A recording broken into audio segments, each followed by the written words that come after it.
The three aspects of evolution that I would like to talk about today are faster legs, stronger hearts, and wiser minds. First, faster legs, which means how we make a living. For Singapore, I think we must know the markets around us intimately.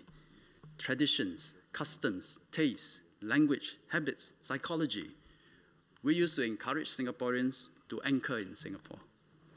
With a stronger anchor now planted, it is now necessary to seek our fortunes out in the region. The learning curve will be steep. President Tan has warned that, I quote, "We cannot expect an easy journey ahead," unquote. This is why institutes of higher education are encouraging overseas internships for their students. We must be able to understand, bridge, operate across different cultures. We must have depth in our know-how and in our skills, so that wherever we go, our expertise is valued and can be put to good use.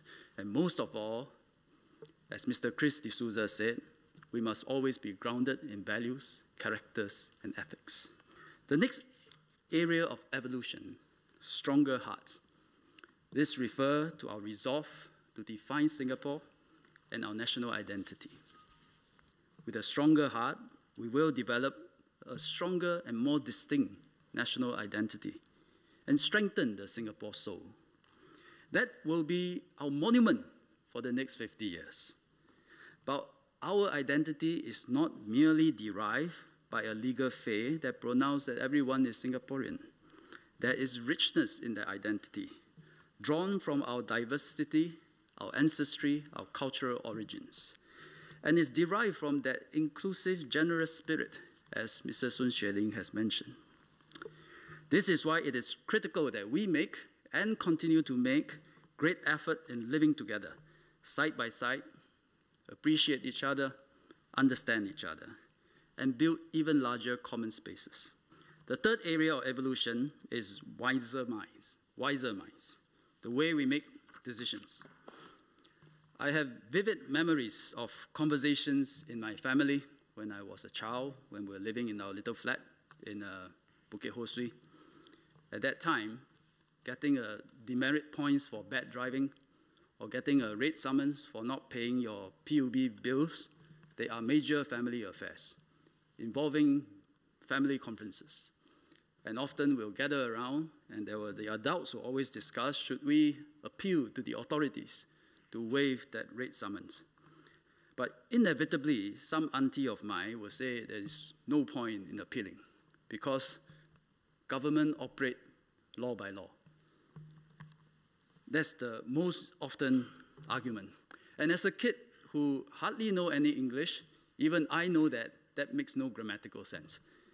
But gradually, I realized that this means that rules are transparent, consistently applied, with no quarter given. Similarly, throughout the government administrative system, decisions are often made by strict adherence to rules and criteria, or comparing scores and numbers. We allocate, and we are quite used to this, we allocate school places by PSLE scores and aggregate scores. We award tenders by the lowest price if we are buying, by the highest price if we are selling.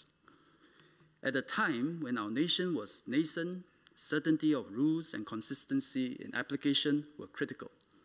It is an approach that leaves little or no room for personal favors and hence no scope for corruption.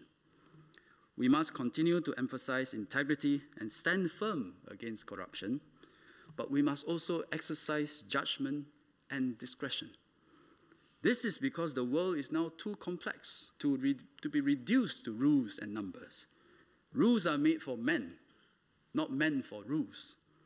Abiding by the rules is part of standard operating procedure, but so too must be the exercise of judgment.